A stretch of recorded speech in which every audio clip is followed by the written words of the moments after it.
awa, mga higanting mapuso, winasak binangga mo. Ito'y Ditro or whatever, nakapokus ako sa kanya. Siya yan dito sa, kami we live in the southernmost city. Pero dito sa Maynila, alam ng lahat siya. So, muli Lahat po, ng gustong mag-import, pupunta sa kanya. Siya yun. Siya kasi ang naka-establish ng linya sa lahat ng ports. It could be Davao, it could be Cebu, Cagayan, Manila. Sometimes Batangas. so sa muli po, Madam Chairman, ano po ba ang suhestyon ninyo, Mayor? Dahil nga nakikita ninyo lahat yan pero parang nakatali yung kamay ninyo dahil nga sabi ninyo may mga permits nga sila galing dito. Ano pong pwede nating gawin para nga masugpuyan kaagad? Yan, Your Honor, give back the power to import solely sa NFA. So isa po yan sa... Kasi yung permit, yun yung nagpa-farm out eh. Pinagbibili yan, ma'am. Pagbili, may pera yan. Bibilihin nila, may pera yan. Pero pera kasi dito eh. Ganun yan. Pagkuha mo ng permit, I'm not saying that ngayon. Noon, bibili ka ng permit. They will finance you to get the permit. Pera yan. Ipagbibili yan. Then bilihin niya. I-import siya using that permit. Pagdating ito namang farmer na Pilipino, pupunta sa kanya, luluhod siya kasi siya yung financer. How can you import rice with the farmers, the cooperatives at the mercy of these guys? Paano? Salamat po. Napaka-importante po ng pagsabi ninyo na siguro NFA na lang dahil yan nga din po ang tinanong ng ating Senator JV na mas mapapadali nga yung trabaho din ng customs kung sakasakali. Ngayon, may nabanggit din kayong intelligence na ginagamit niyo. Alam ko po meron kayong suporta ng 26 Grains Cooperative at Rice Traders sa Davao. Napaka-importante na nasa iyo ang tiwala nila. Yung ginagamit po ba ninyong intelligence na nabanggit ninyo kung saan na nagbigay ng larawan ni Davidson Bangayan, David Tan, ito ba'y privately hired? Ito ba'y mga customs intelligence or local government intelligence? You know, ma'am, gabi ko to intelligence community ng government. It's military and the police. Oh, dapat napaka-importante kasi ang source ng ating intelligence, kung kayo po ay merong access sa ganon, dapat talaga yung ating mga government agencies ay magkaroon ng ganyan na mapapagkatiwalaan. Ngayon, sa huli na lang po, ito po, ipapaalala ko lang po sa ating secretary, yung hinihingi po nating listahan ng NGOs. Kasi po, chinek lang namin ngayon, hindi po nakarating yung listahan. Siguro po, dito sa main receiving area ng Senate at saka sa office po namin, wala pa po doon yung listahan. So, siguro po ay nagkamali lamang ng pag-deliver. Yun lamang po, Madam Chair. Maraming salamat. Maraming salamat, Senator Grace Po. We remind the DA to submit the list. And then we now acknowledge Senator Jinggoy Estrada for his question. Para po ito kay Mayor Duterte. Lahat po ng question hanggang kay Mayor Duterte lang, then we go on a break. Gladly, Thank you, Madam Chair. Sa aking iniidolong punong lungsod ng Davao, magandang tanghali po. Una-una, gaano ho karampat ang smuggling sa inyong lugar, Ginoong? By the looks of it, actually before this crop up, actually, pumutok to dahil nga sa itong kay Keminares request. Palagay ko, I remember about 3 years ago, there was this ship loaded with rice with no permit and created a ruckus in my city. And as a matter of fact, some councilors went to the wharf, Pantalan, to inspect it, but they were not allowed. Over a period of so many months, dahan-dahan nawala yun. And I think that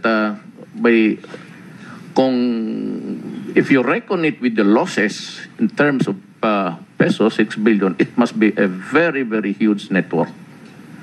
I cannot, because this is the first time that I took notice of this activity.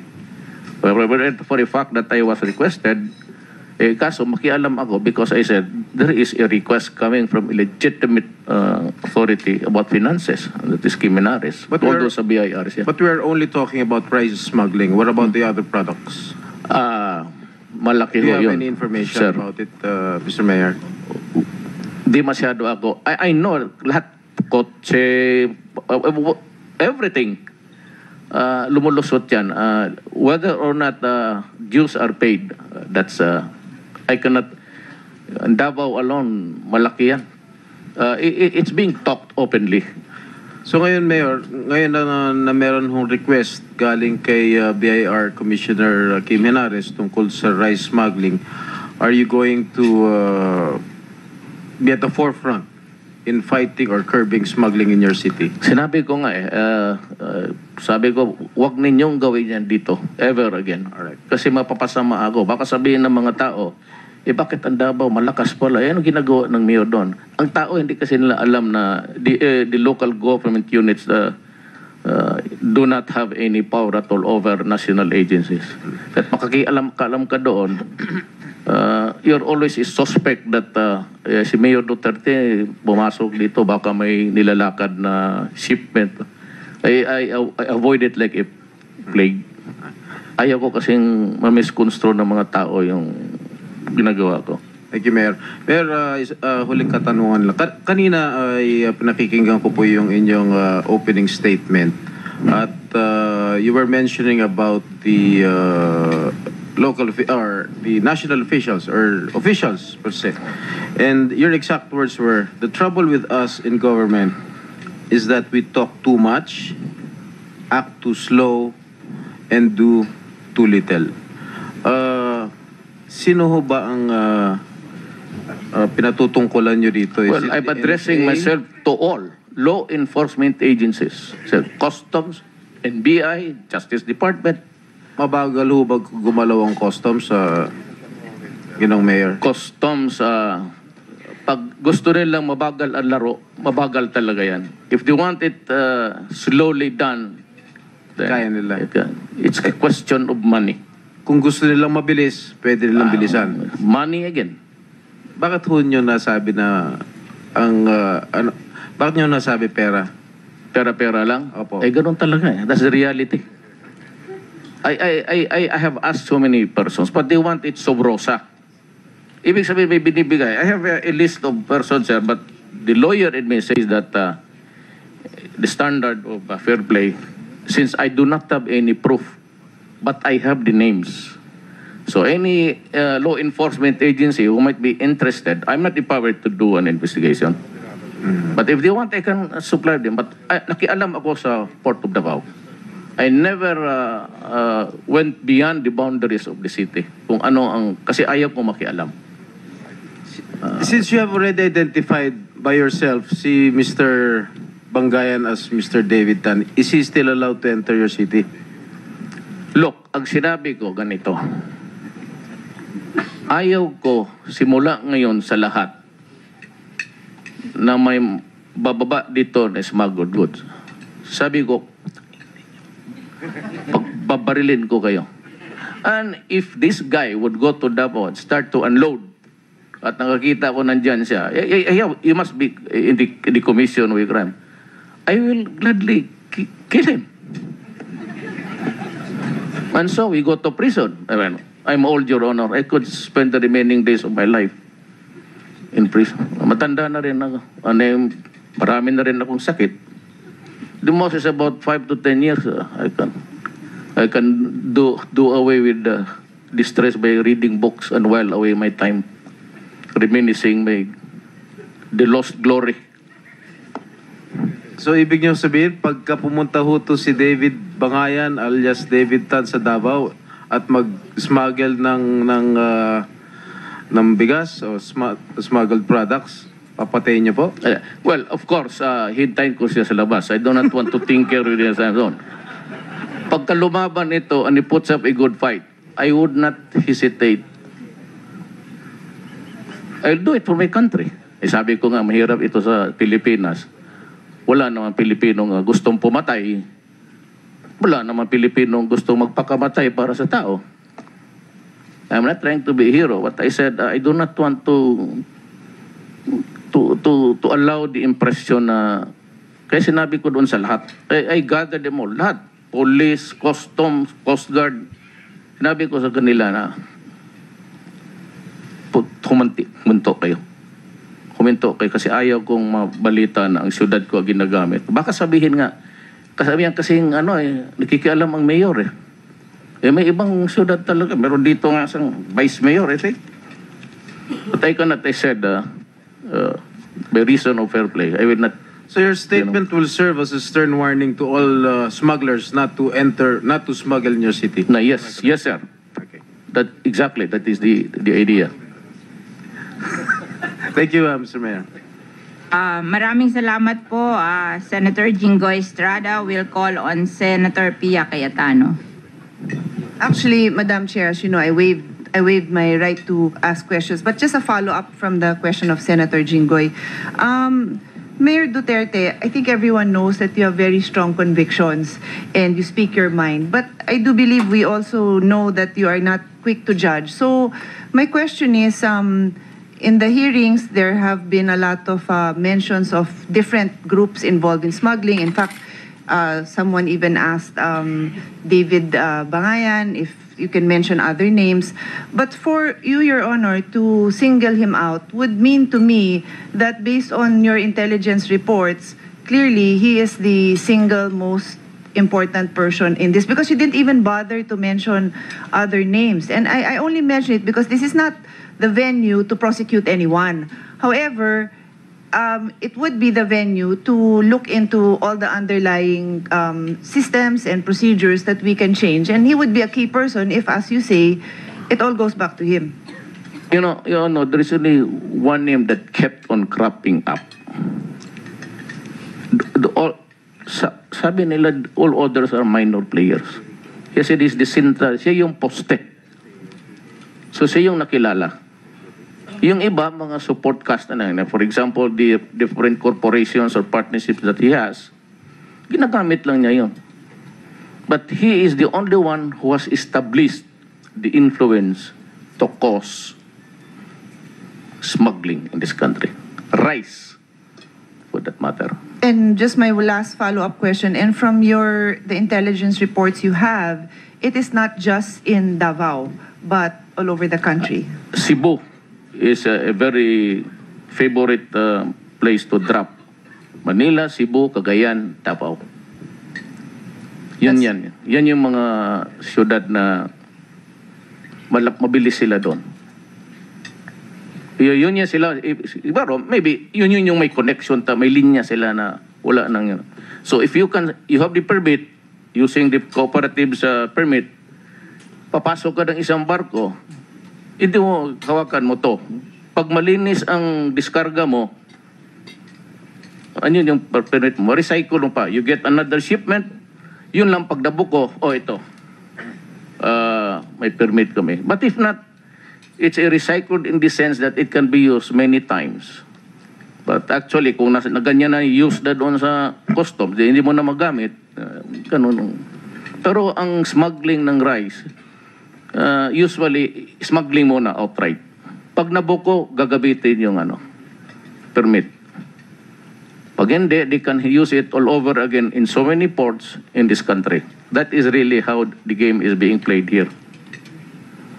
Madam Chair, as you mentioned, we'll just limit our questions for Mayor Duterte because I have others for the others, but I'll wait for the proper time for that. Thank you. We will be allowed questions, Senator, to ask questions again later on. And I just want to mention to Senator Duterte bago siya umalis para ma-reinforce yung belief niya. Mayor Duterte. Mayor lang po ako, ma'am. Okay, sorry.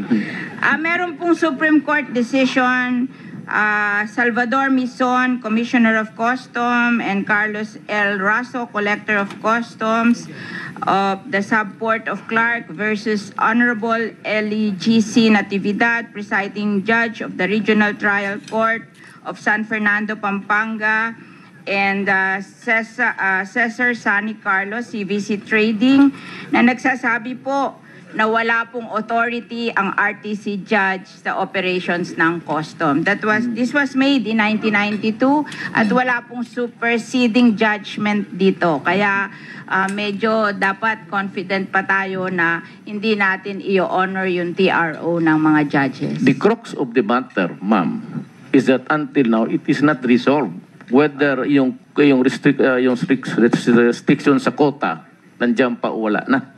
Because the importers are claiming the WTO that yung restriction sa quota had expired way back in June of 2012.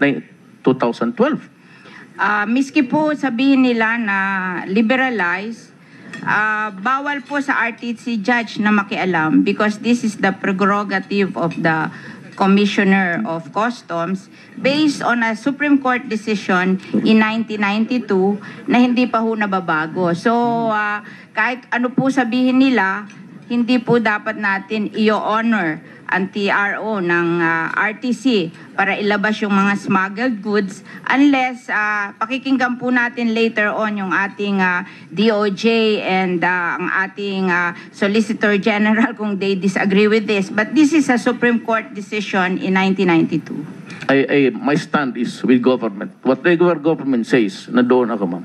Okay. If the NFA says, bawal sa akin.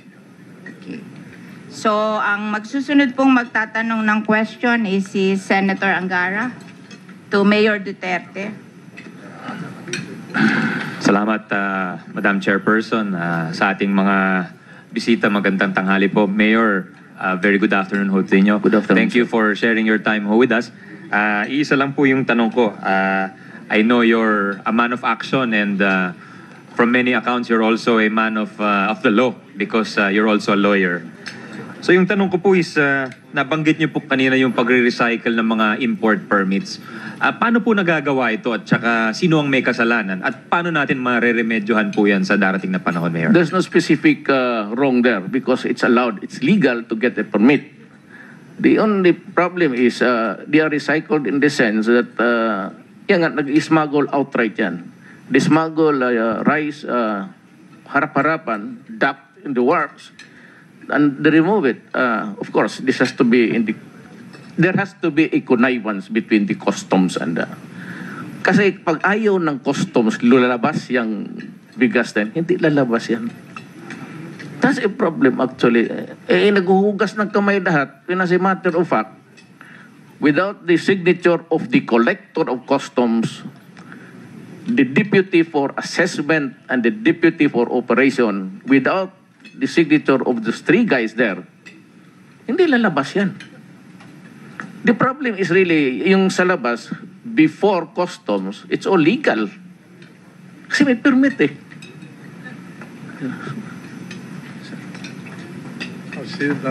Yes, sir. I saw Pastor Tibuloy last time. Yes, sir. Thank you, Madam Chair. So kung ganun nga, talagang kung sa tingin ni Mayor Duterte na may connivance ang customs, siguro kailangan mag-isip ang Senado ng isang sistema na itong permits na to ay made, number one, ay made public, at number two, hindi na magamit ulit, di ba? Kumbaga, hindi siya transferable dahil parang there has to be a systemic solution, Madam Chair. Pwede din po na yung import permit lagyan ng date ng expiry para hindi na re-recycle. Pero syempre, kahit may date of expiry, kung yung titingin ay bias, hindi niya titingnan yung date of expiry, pababayaan din. So, maraming abuses. And so, in our next hearing, we will go on the systems na and the reforms para kasi kailangan natin makita yung how they do it, what is the modus operandi, and then we will institute the reforms. Ang last question po kay Mayor Duterte, si Senator Recto. Senator Recto, okay. Thank you, Madam Chairman. Magandang hapon sa inyo, Mayor Rudy Duterte. It's nice to see you. You look younger. Having said that, I was listening to your what you mentioned earlier, no? In spite of me not being here, but I was listening to you over the radio. Ang tanong ko, Mayor, simple lang. Sa tingin ba ninyo, doon sa intelligence na nakuha ba ninyo, pwede bang magkaroon ng smuggling sa Davao ng bigas nang walang pahintulot ng customs at ng NFA? Very hard. Well, nigh impossible as a matter of fact. Ibig sabihin, sa inyong paniniwala, lagi may kasangkot na tao sa customs at posible sa NFA gawa nung may mga import permit na nababanggit. You're correct, Your Honor. Di ba? Yes, sir. Ngayon, meron bang pangalan o letrato na ibinigay din sa inyo doon sa intelligence report ninyo, liban kay Davidson Bangayan or David Tan, na mga kasangkot na taga Bureau of Customs o NFA? I said, Your Honor, earlier that the only name that cropped up incessantly with so many persons that I have talked to, of course, I said Sobrosa because they do not want to do it openly. David Bangayan lang talaga lumalabas. So yung private sector lang ang pangalan na nabanggit. Pero sinasabi nyo sa committee ito, sa inyong paniniwala, na hindi pwede mangyari to na walang kasangkot na opisyal ng Bureau of Customs at ng NFA. Exactly, sir. Isang follow-up question na lang, Mayor Duterte. Gayun din ang aking paniniwala. Sa madaling salita, hindi magagawa lamang ni David Tan or ng isang Davidson Bangayan o iba pa kung hindi kasama ang Bureau of Customs at ang NFA. Now, having said that, Mayor, ang tanong ko naman, bakit sa tingin ninyo laganap ang smuggling ng bigas sa ating bansa o di kaya sa Port of Davao? Bakit kaya laganap ang smuggling? But it was, it's allowed actually. Sorry? Allowed through negligence or I said money. You look So, the other way. Okay. So, Mayor, sa madaling salita, ang sinasabi nyo, profitable. Yes. Mas maraming tao dito, sir, na gustong yumaman. Kaya nga, this is one lucrative practice. If you have the right connections, you will earn billions. Okay. So, ganito siguro ang sinasabi ninyo, no? At siguro pareho sa aking pag-iisip. Unang-una, kulang na kulang siguro ang supply ng bigas. Dahil kung hindi kulang, walang smuggling. Your Honor, that is Walang magsasmuggle kung meron tayong surplus. another story. But I said correct. the locally generated rice, I think, would not be sufficient to feed Correct. the millions of Filipinos now. Correct. So there's a gap. There is a gap. And that is why the rice, yung dapat talagang i-import to correspond to the need of demand. Correct. So that is one. No? The Yes, second is, mataas masyado ang duties. And that's where the profitability comes in. Yes. Halimbawa, kung ang duty ay 50% at hindi mo bayaran yan, kumita ka na ng 50%. Doon mo makikita na napaka-profitable. Tama po ba yun? Yes, sir. Ngayon, nabanggit ninyo kanina na isang solusyon at sinabi rin ni Sevilla ng ating Customs Commissioner ngayon na kung NFA lamang ang mag-i-import, walang smuggling. Tama po ba yun? Yes, sir. Okay. Ang tanong ko naman ngayon, kung NFA lang ang mag-i-import, baka NFA lang naman ang magiging pinakamalaki smuggler din. There has to be an inner internecine dyan. It could be undervaluing the cargo instead of it's okay, one container can hold about 500 to 580 sacks. Kung sabihin lang nila doon na ini-import lang nila is 300, ride-on ang tawag dyan sa iba. Tama. Sa ride-on. The reason why I mentioned this, alam po ninyo may panukala ako niyan dati. Gawa nung after na itong hearing na ginanap noong nakaraang taon. At nag-file ako ng bill na NFA lamang dapat ang makapag-import. No? Ngunit, sa mga nababasa ko naman sa payagan at sa mga linabas na rin na mga ibang datang nakita ko, para bagang may problema din kung NFA lamang ang mag-i-import, number one. At number two, sa aking pag-aaral din at mga dokumento na basa galing sa U.S. Agriculture Office of some sort, no? Kukulangin tayo sa tong ito na mahigit 1.4 million tons of rice. Maraming nag-aabang niyan, sir. Tama po yun. At dahil ganun kalaki, 1.4 million, hindi kaya ng budget ng NFA. Kasi ang budget ng NFA ay only 4.5 billion kung hindi ako nagkakamali. Ibig sabihin, mangangailangan din sila na mahigit 20 billion para i-import ito. Now, let me go back to this import permits na binibigay ng NFA, no? Nabanggit nyo kanina, pag nag-smuggle ng rice sa Davao, particularly to Davao, ang una, ilalabas yung bigas nang hindi gagamitin yung import permit. At kung nahuli sila, saka lang maglalabas ng import permit. Di ho ba? Yeah. At yan, nabanggit na rin ni Secretary De Lima noong nakaraan na mayroong modus operandi gayon din. No? Paminsan-minsan naman, dumating na yung bigas, walang import permit, at may maglalakad ng import permit. At marami akong dokumento dito na magpapatunay dyan na nangyari noong nakaraan taon. No? So, halos pareho yung ating paniniwala. At palagay ko, marami nag-iisip ng gayon din. Na sa katunayan, kasama ang mga ilang kooperatiba, mahirap isipin na hindi kilala ng NFA o pati ng Bureau of Customs.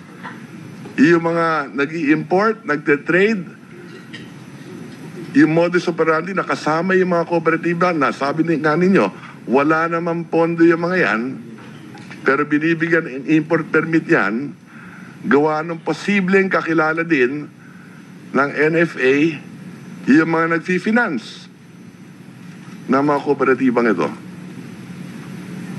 Ano po? Sa tingin ba ninyo, gayon nga ang nangyayari? Could be, sir. Could be. Okay. I will have other questions, Madam Chair, to the Bureau of Customs and to the NFA later. Thank you very much for giving me the opportunity to ask Mayor Duterte. Salamat Thank po. you very much, Senator Recto. We will limit the questions to Mayor Duterte. And then we will go on recess. Pinaalala ko lang po sa mga naandito na hindi po pwedeng umalis yung mga resource persons bago matapos ang hearing. You can take your lunch. Magmamanifestation po ang ating lamang ang ating Senate Majority Floor Leader, Senator Alan Cayetano. Magandang tanghali, Madam Chair, sa ating po mga bisita, Madam Secretary, Mayor, mga Secretary. To follow your rule, Madam Chair, and to stick to the process and just to ask questions kay Mayor Duterte, may I just ask the DA and the Customs Bureau to submit something. Sa Customs Bureau, I was just thinking about yung testimony nila last time at lumalabas kasi sa dyaryo parate na since yung ibang mga court have ordered the release of this rice, parang ang dating sa maraming mamahayag is that inutil yung laban against smuggling or yung customs sa bureau, no? But I was just reviewing my law, and hindi ba pagka nag-file ka ng kaso para nga i-release temporarily or may TRO sa inyo, may bond yan eh. And then yung bond pwedeng habulin. And then of course, may remedies din kayo. You can go to the CA. But I'm not allowed to ask questions right now. So can you just submit to the committee, anong ginawa nyo? Nag-file ba kayo na taasan ng bond? Nag-appeal ba kayo or whatever? So we can just follow that process. And then number two, we can communicate sa media na hindi inutil ang customs because later on, if it's found out that smuggled nga, pwede nyo pang habulin yung bond na yon. Number 2, Mr. Secretary Alcala, no? Kanina, yung chairman mismo natin at si Senator Bam went into the magkano yung halaga ng smuggling, anong epekto, dalawa tinatamaan dito, lahat ng consumers sa presyo and then sa farmers. Can you make a simulation na kung hindi na smuggle to o kaya kung nakolekta tong 8 billion, no?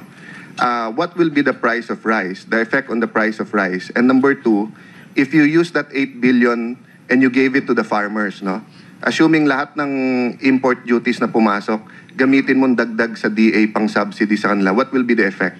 I just want, kasi everyone who speaks here saying that grabe ang tama nito sa farmers, grabe ang tama nito sa ekonomiya, mabuti po kanina sa pagtatanong natin, Chair, na quantify yung 8 billion, no? Can we also quantify in terms of prices and income sa farmers? Thank you, Madam Chair.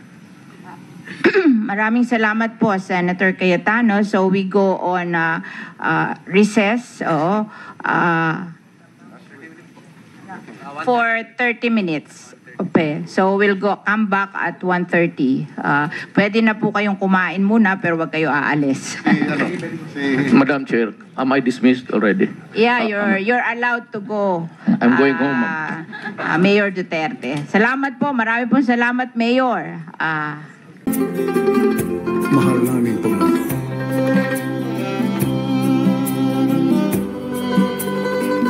Masdan mo ang Pilipinas sa 6 na taong nakalipas. Ang mahal na bayan ko ay muli mong binuo, kaya't nais kong ihahandog ang awit na ito sa isang bayaning katulad mo.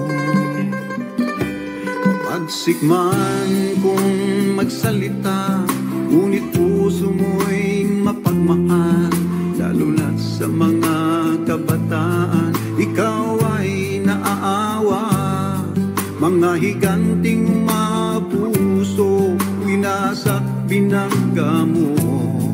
Ito'y awit pasasalamat para sa'yo. Bawat halik sa watawa, siyang serbisyong totoo. Ipinaglaban mo ang kaunlaran ng bayan ko. Isa kang tunay na bayani, mahal naming Pangulo. Salamat sa tunay na pagbabago.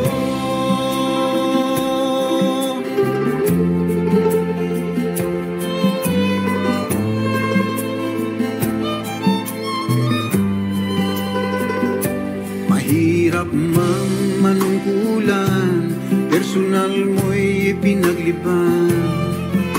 Unti-unting binubuo mga nawasak na tahanan.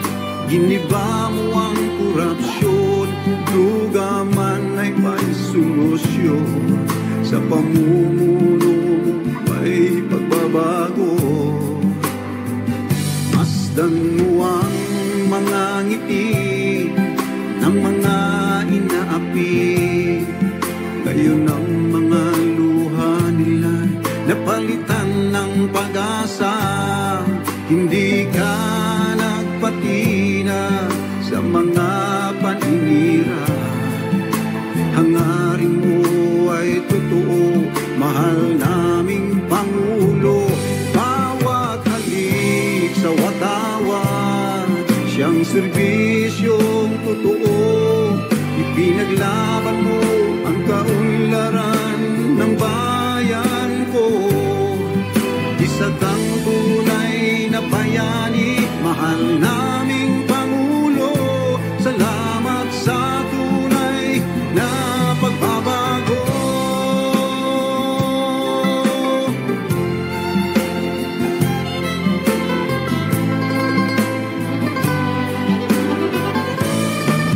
Sa kunaman o trahedya ay nariyan ka.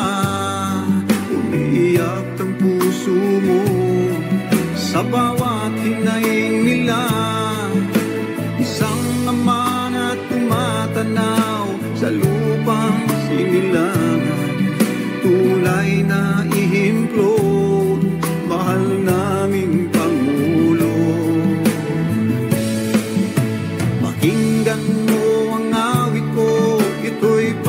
sa'yo.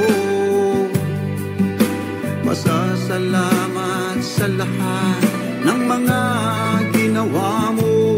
Sana'y magpapatuloy ang bukas, puno ng pag-asa. Dahil sa iyong nasimulan, mahal naming Pangulo. Bawat halik sa watawa, siyang serbisyong totoo. Ipinaglaban mo ang kaunlaran ng bayan ko. Isa kang tunay na bayani, mahal naming Pangulo. Salamat sa tunay na pagbabago. Bawat halik sa watawa, siyang serbisyong totoo. Ipinaglaban mo ang kaunlaran ng bayan ko. Isa kang tunay na bayani, mahal naming Pangulo. Salamat sa tunay na pagbabago. Isa kang tunay na bayani, mahal naming